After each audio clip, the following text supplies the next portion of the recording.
Hello. Maybe the microphone is picking it up. I really hope so because, oops, because I plugged it in. So hopefully it's working. But anyways, so I'm gonna see. So I'm gonna see Scream on Sunday, and not like today or tomorrow, because quite frankly, I don't really want to like deal with the crowd. But in the meantime, I'm gonna review 5 and 6 because the one that's coming out is 7, and hopefully they do 8 and 9. I'm kidding, no more, please. It's been 30 years. It's cute now because it's the 30th year. Don't do any more. I'm begging you. We're fine without it. But anyways, in the 5th one, I have to switch hands. I don't have a phone stand. In the 5th one, we're met with technically a whole new crop of people, except there's still Sid, but we don't see her till way near the end. Gail, of course, because she's a reporter, so she's gonna be in on it. Dewey, because we have to, bring him back for nostalgia's sake.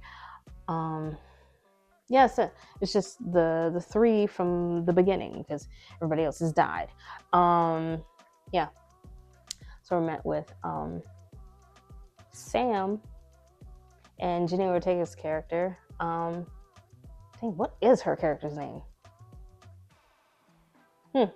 It's escaping me, but it starts off like how the first Scream did in 1996, where I guess her mom's is a Gen X, possibly a boomer, so she still has a house phone, because I don't think a millennial would have a house phone. So her mom has to be like a Gen X, so she still has a house phone. And speaking of phones, they use the phrase cloning in terms of like cell phone. Is that I thought that was like a 90s thing where it was a clone, so they copied the number. I was merely a child in the 90s, so not sure. Anyways, but they use that phrase still. The year the movie came out was 2022. In 2022, they still use that phrase of cloning a cell phone. So do people still do that? Anyways, it starts with how it did in 1996, where she answers the home phone, but she's because we're up to date. She's texting her friend, or so she thinks. She's texting her friend, Amber. And Ghostface, Actually, what Gen Z is answering the phone to a number they don't know? I just thought about that. I wouldn't even do that. That is a Gen Z. Who is answering a phone that they don't know the number to? I just thought about it. Anyways, she answers the phone, and they're asking for her mom, and I guess her mom is like a business person, so she's like away on business. Well, like her mom, I guess, is an alcoholic. It's like slightly alluded to, and she's like, yeah, who are you looking for? And then he's like, oh, sorry, never mind. And he's like, I'll just leave a message. But Ghostface is playing coy, stumbly, and it's kind of supposed to be cute that he's confused and doesn't really know what's going on, I guess. And then, you know what, we're gonna do this. Yeah, and then, after some conversation, he starts asking her what's her favorite scary movie, and she gives answers like The Babadook, Hereditary, neither of which I have seen, because it's up there with that so-called elevated horror. Although I have seen Jordan Peele's. I think they describe his as elevated horror, like Nope, Us, and Get Out. Especially Get Out, because, well, if you're Black, that's a real life horror movie. Some of those situations, and she only says elevated related horror movies that are her favorites. She doesn't know about the classics. In this instance, it's Stab. She doesn't know about them per se, because I love how it's reflecting off my glasses. She doesn't know about them because she's more into the new stuff. With Scream 4, it was more I'll just phrase it like this, the glitzy glam horror, where it was like more like about guts and like showy, and now it's more like about psychological and really damaging you like mentally, but you're still entertained by it. And Ghostface is like, well, what do you know about Stab? She's like, I don't know, it was like really 90s, the clothes, the hair, and well, the 90s was a vibe. Like, you can still feel the vibe now. And like, at some point the conversation turns like it did in the original Scream. You're like, oh, the tides have turned, except in this one. If you haven't already seen it, I'm sorry. You should get on that. Like, if you're up to watching something slightly different, you should get on that. Ghostface gets into her place. So much for the alarm systems doing their jobs. But the police do show up at some point. Ghostface attacks her, stabs the mess out of her. Oh my god. And he breaks her leg, her femur, and stabs her like super good. To where he like wanted her to be like basically handicapped for like the rest of the movie, because those injuries take a couple months to like heal from. This, anyways, he like injures her well enough that like those type of injuries, she's gonna be out for like a couple of months. But she's not, because for the sake of the movie, she has to do something. Because, well, quite frankly, I didn't know who Melissa was when Scream came out.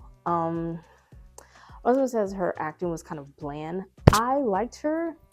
I thought she did good as the older sister with problems that, like, you know, nobody asked her what was the deal or if she was okay or if something happened, because, well, as an older sister, you're kind of sort of expected to take care of yourself.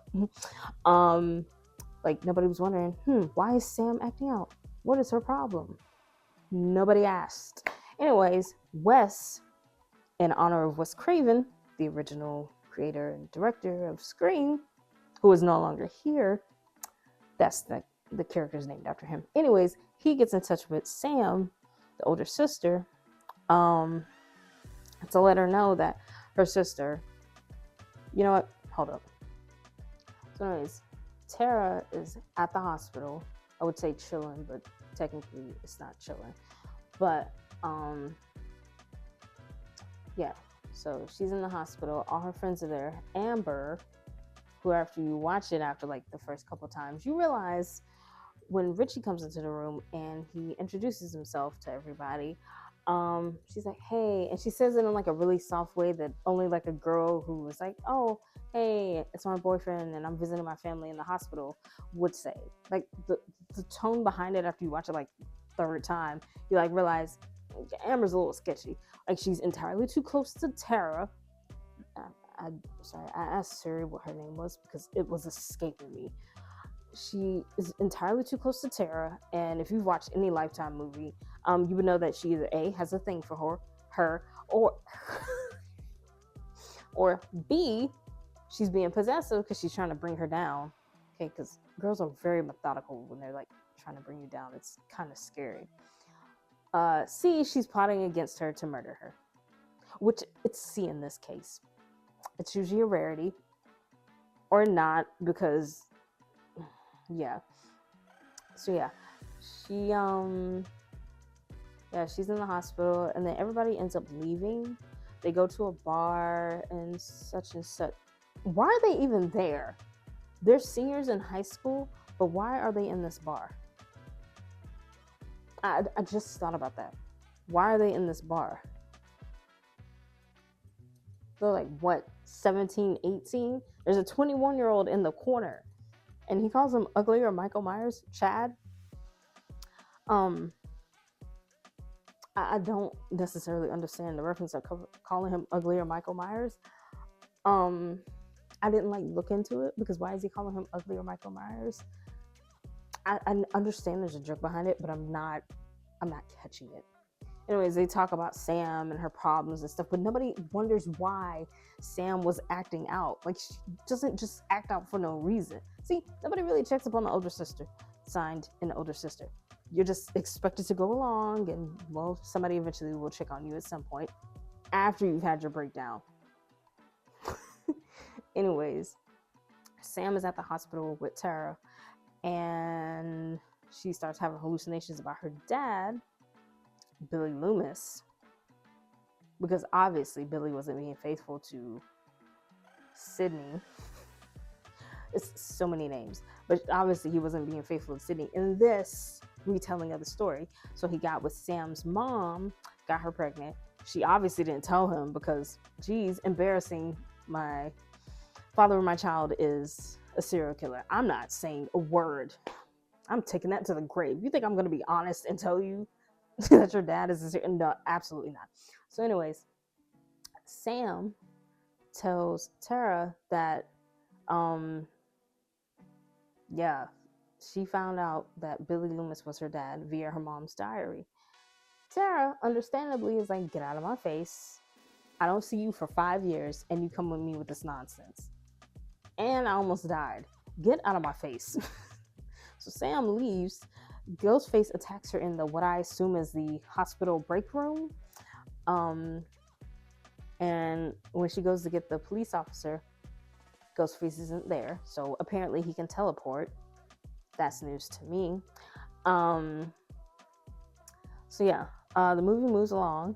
Her and Richie, who claims to not know anything about horror and isn't really a horror movie fiend, yet, as you can come to the conclusion, him and Amber conspired to bring Sam back here so that way they can set her up and blah, blah, blah.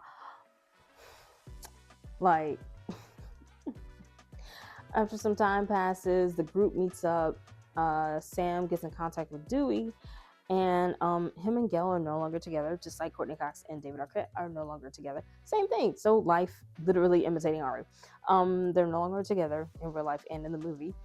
And Dewey's like, yeah, of course you're here for a story. That's like your life.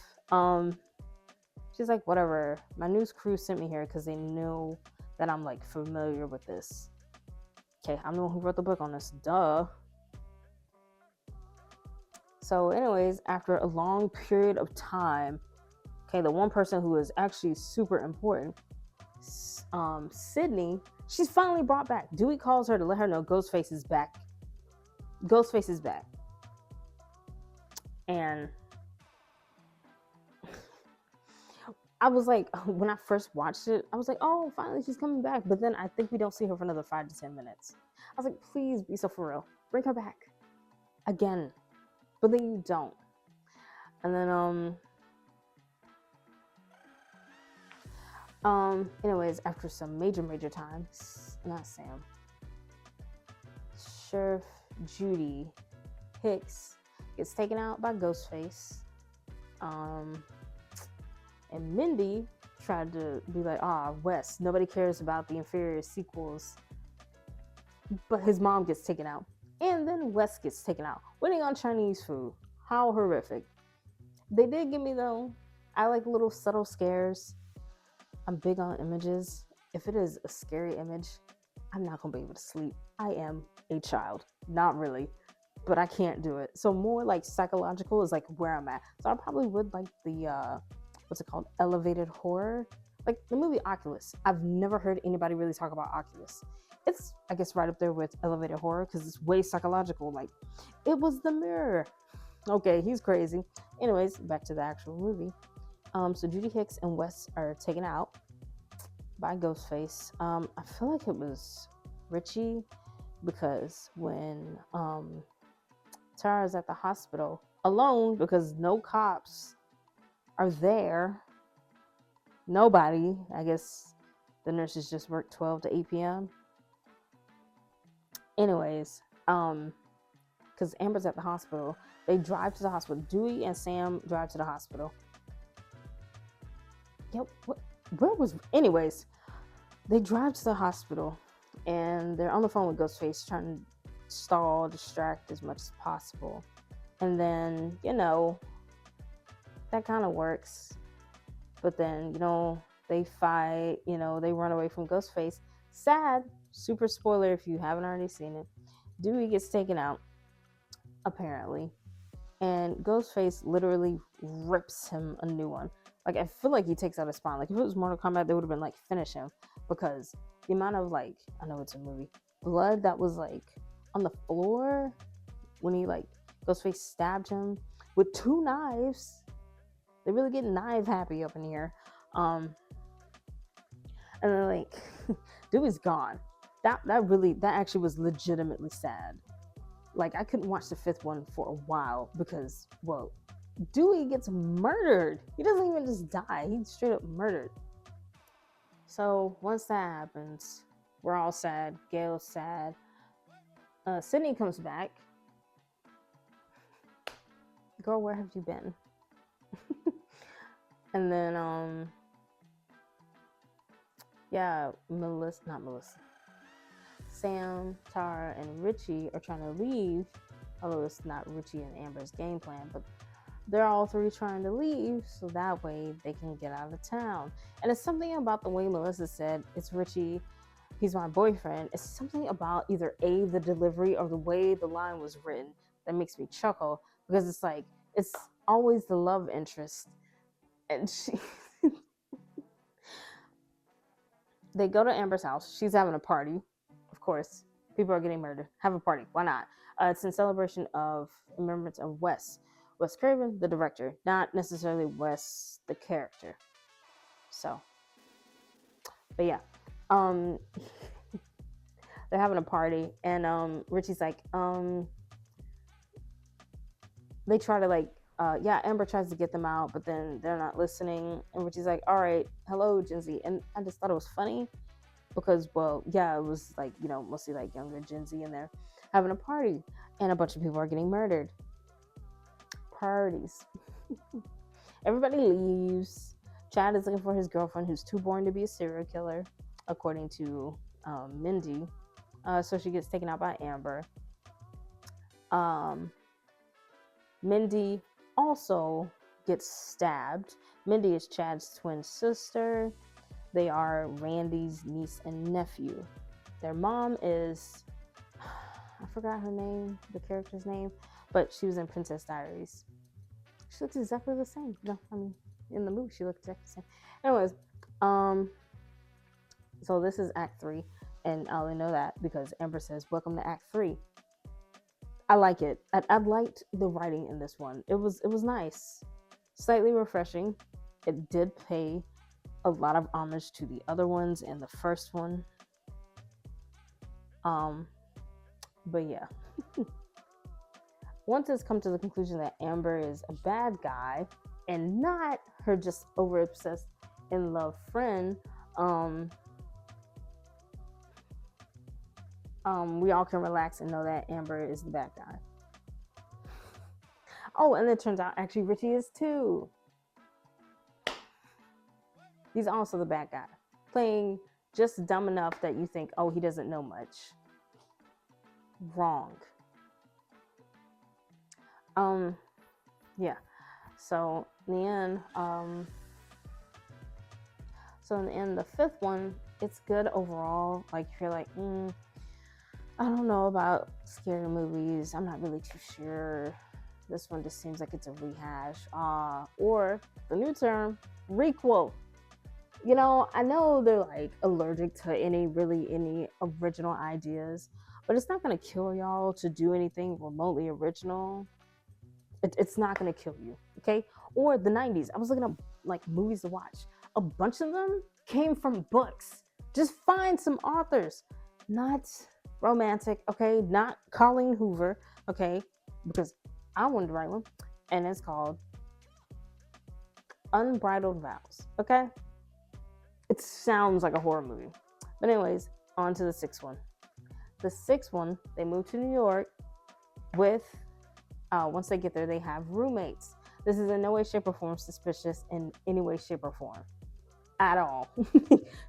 Do not suspicious at all. Ethan Landry, right, super innocent. Right, he's just a super nerdy guy. Why does everybody freak out when the phone rings? Be so for real. Danny, Sam's boyfriend, is allegedly innocent. He's just a super helpful, mature guy. Right. That's believable. Tara and Chad they like each other, but they don't admit that until the movie's almost over, so we'll get there. Tara's at a frat party, but it's like Halloween, so it's a Halloween party, I guess. Mindy and her new girlfriend are there. She dies, by the way. Not Mindy. She's too essential. Her girlfriend. I liked that character. I liked Mindy's girlfriend. She was adorable. So at the house party, before then, Sam is at therapy, rightfully so. Somebody needs to go to therapy. Nobody else is going to therapy except for Sam. Interesting. Gail is still here, but she's not introduced until a little bit of time after their first attack from Ghostface. When like it was first announced it would be in New York, I thought, how on earth is this going to work? It's New York. New York is very busy. How is this going to work? It did. It super worked. Oh, I totally forgot about the opening. So Margot Robbie's twin, is it something Weaver? Anyway, she's like related to the guy who played Mr. Smith in The Matrix. Yeah, so that's her. She's going on a date with a guy that she met online. She did it wise. She met him in public. She still got murdered. Great opening. I like the opening. Many people probably don't like the opening. I like the opening. Why do I like the opening? I was like, it's different. I was like, oh, this is what we're doing? And the guy who played, the bully in Spider-Man, but then he ended up being a big fan of Spider-Man. That guy, he's in this movie. He is one of the ghost faces. And he took off his mask, and I was like, that's what we're doing now? We're exposing the faces? Oh, okay. Turns out it was a red herring because he was gonna get murked. His roommate had already gotten murked, like beforehand. So, which is unfortunate because anyways, he came home. Ghostface calls him, not his roommate, but he took his roommate's phone, obviously. So he comes home, and I know this from somebody else's review of it. He was watching Jason Takes Manhattan, which I think I watched. It's not my least favorite, but I wouldn't put it on replay. Like me and my brother would watch the Friday the 13th movies on Friday the 13th. And I think I just wouldn't pick that one out of the lineup.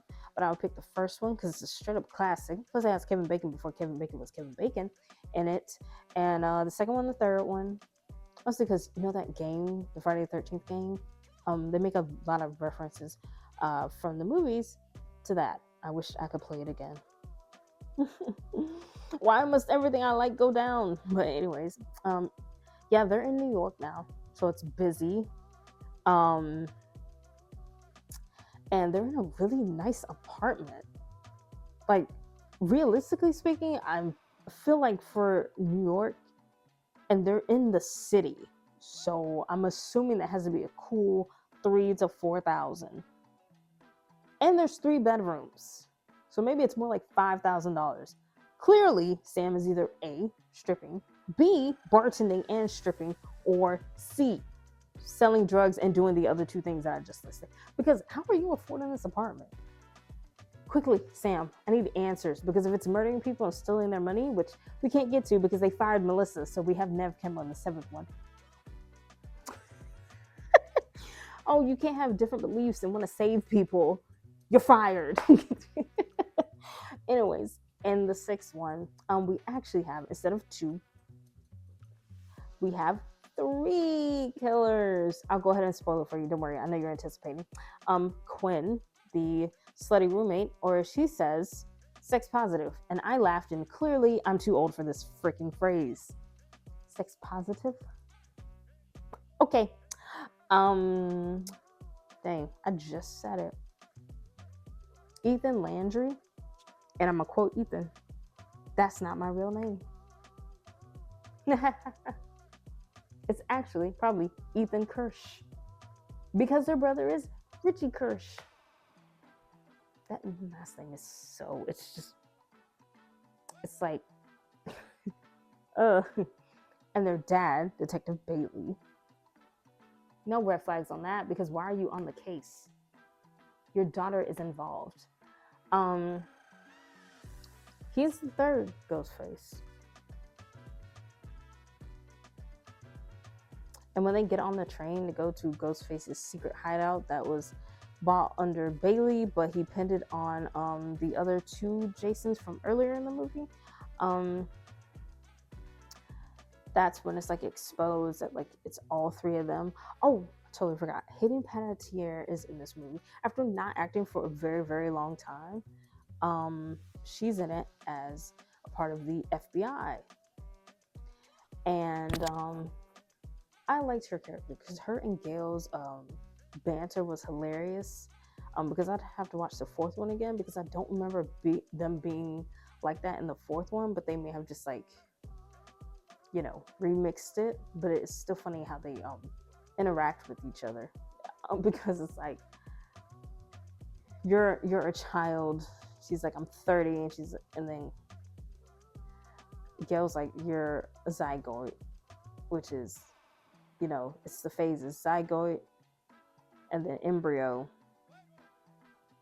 and then baby. There's another one I'm missing, but those are like the three that I know. Because zygote is like after the implantation, and then embryo is like before. Oh, fetus.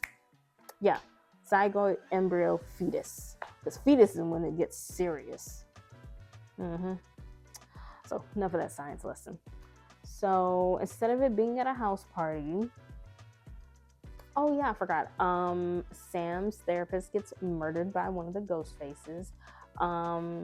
Mindy thinks, not Mindy.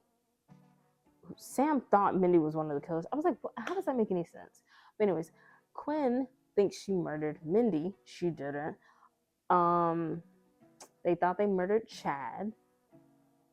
They didn't. Although realistically speaking, getting stabbed by two people multiple times, he should have been dead. Instead, he's alive. The little moment when they're in Sam and Tara's apartment, before things go down, they have this cute moment where they call themselves the Core Four, and they're really bonding. Too bad we can't move forward with that because Jenny Ortega and Melissa are not in the next movie. So there will be no Core Four. And don't introduce me to somebody new. Oh wait, we are. Sydney's daughter and her friends. You know, if y'all had just been like, not fired her, it would have been like better. But instead, you're like, no, she wants to save people's lives, so fire her.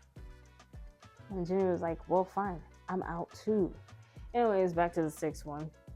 So after Detective Bailey sets Hayden Panettiere's character out to make it look like she's crazy and she doesn't really work in the FBI and she got fired, Sam is now concerned and is trying to escape. Well, too bad you can't because you're inside the kill box, or as I like to call it, the Ghostface Historic Office, because it's just Ghostface memorabilia everywhere.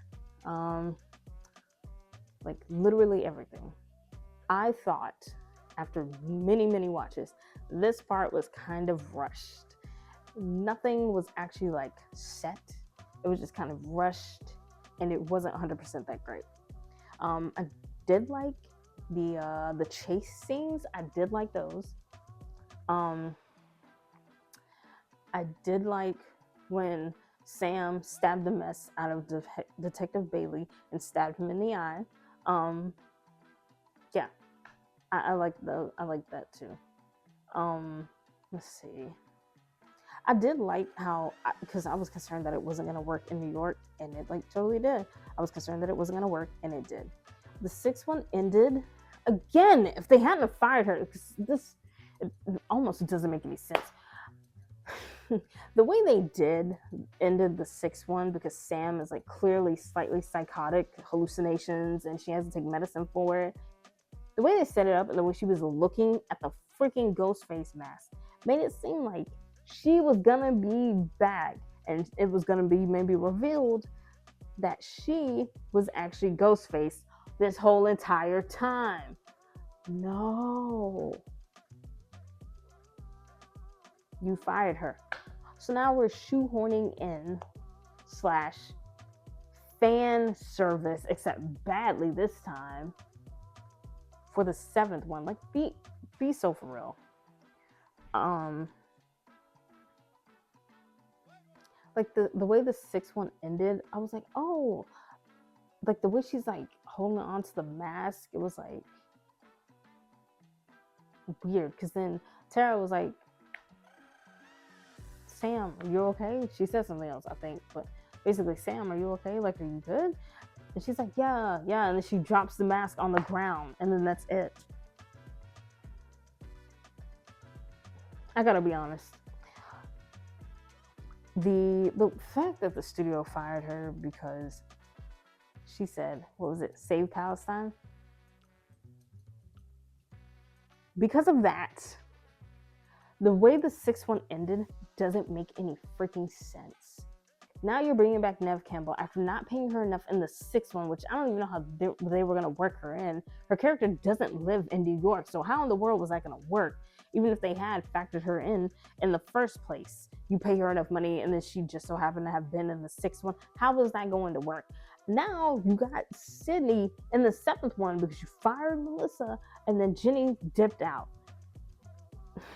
The 7th one better work. Now, from what I can see in the trailers, it looks like Halloween 2018. But